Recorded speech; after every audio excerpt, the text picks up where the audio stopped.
Hey, um, haven't made a video in a long time.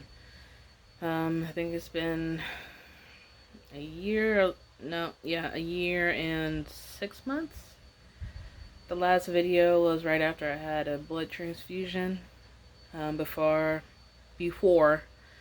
I did the half marathon, which I completed, um, in Pittsburgh, my hometown. It was wild. I was very sore and somewhat in pain, but I was so proud of myself and so happy that I finished it. I think I was in like the last 50 people in that race, and there was a lot of people, but I finished it. Um, it's October 2020. I'm sure anybody who watches this knows that this year has been wild. Um, I had to have a myomectomy in January 2nd of this year, so my year started off like a shot up, was shot through a cannon. Um, the recovery was painful. The first month, the pain was coming from recovery, and then the pain was just coming from a whole bunch of other things, which is what I want to talk about. Um, I want to talk about this is going to be about female stuff. So any men who stumble upon this video, duck out now. This could be talking about some female things. So here it goes. The first about three or four periods I had after the surgery was the most horrifying pain I have ever felt in my life. It felt like somebody was constantly slicing me with a hot knife. Um, they did tell me that the first period was going to be difficult after the surgery, and I didn't know how. I don't know what I was thinking. How it was going to be, and it was horrible. I didn't sleep for maybe about 4 days. I didn't really eat for 4 days. For the first two periods, I couldn't sit. I had to walk for like hours at a time, like a couple hours, because the pain was unbearable and no pain reliever was working. Nothing was working. Um, Aleve wasn't working. Tylenol extra strength wasn't working. The oxycodone that they gave me for the pain from the surgery wasn't working for period pain. Nothing was working, and I walking back and forth, in my living room on the verge of tears, trying to breathe through this pain. Um, it was horrible, and I don't know what I was expecting. I didn't expect it to be like that. If you don't know what a myomectomy is, it's the removal of fibroids. I discovered I have fibroids in 2019, I believe. Um, I went to the doctor for, a standard checkup when I finally was able to get life insurance. Not life insurance, health insurance. And I went, got, blood work done, and the following Sunday, they called my mom because an alarm showed up on the blood test that my blood levels had dropped down to 5.4. Um, the standard number for your blood level is somewhere between 12.5 to 15.0. The fibroids were causing me to bleed extremely heavily, to the point where I almost had a stroke or a heart attack, or just I was basically I was bleeding out, and I didn't know. Um, so that was early 2019, and then at work I started getting really dizzy, and the doctor told me to come in because I needed a blood transfusion. So then that was late March 2019, and then I felt a little bit better.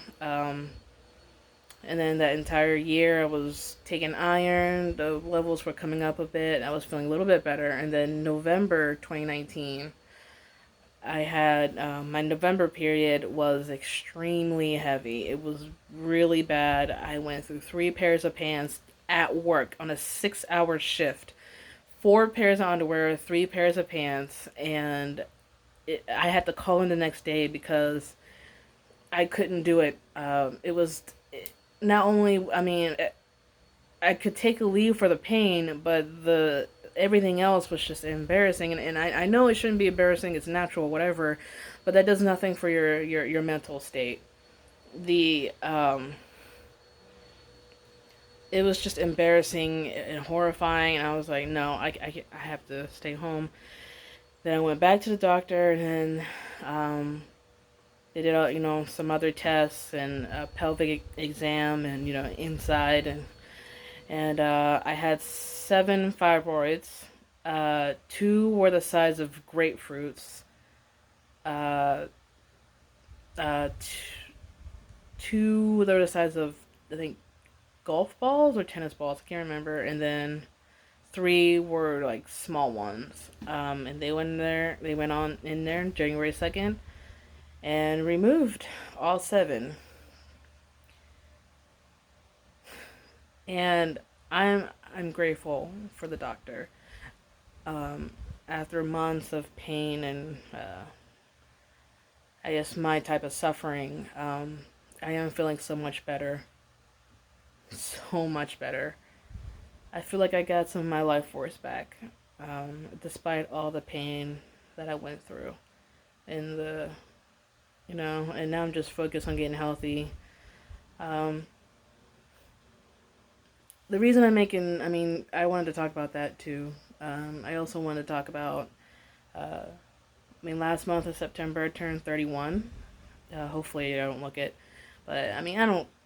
Aging is aging. It's not, I'm not ashamed of aging. As a black woman, I am so proud to have made it this far, instead of being a stereotype. Um, the stereotypical whatever, and uh, I'm glad to have made it to this age without being hurt, in a major way. Um, I just, I don't know. Still single, not married, no kids. Single as a $1 bill.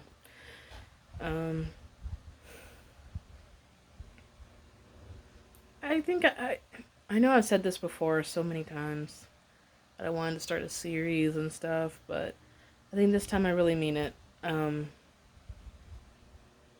maybe call it the diary of a single 30 plus, black woman or whatever. Um, Navigating the world, or what the world calls us leftover women. Just because, we're 30 and single. Sorry, I keep looking at my braids. I don't know. Maybe I just been feeling like I needed to talk about this stuff for a while. So hopefully I'll keep up with it, or I'll force myself to keep up with it. Um, Stay safe. Wash your hands. I pray to God this thing will just